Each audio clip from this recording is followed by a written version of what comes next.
Today we have a lot of animals. Let's learn their names one by one. The first one is orange fish. This is orange fish. Alligator.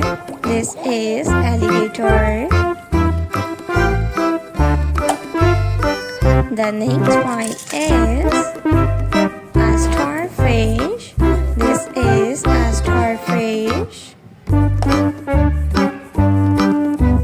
The next one is a king crab. This is a king crab. A clownfish. This is a clownfish.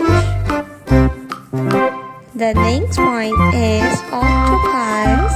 This is octopus.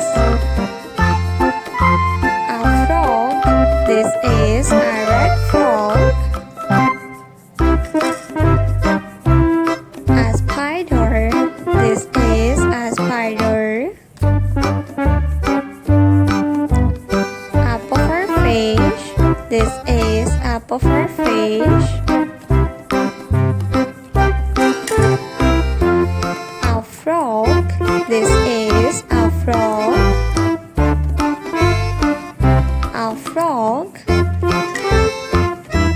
The next one is a king crab. This is a king crab. A shark. This is a shark. A whale. This is a whale fish. A pufferfish.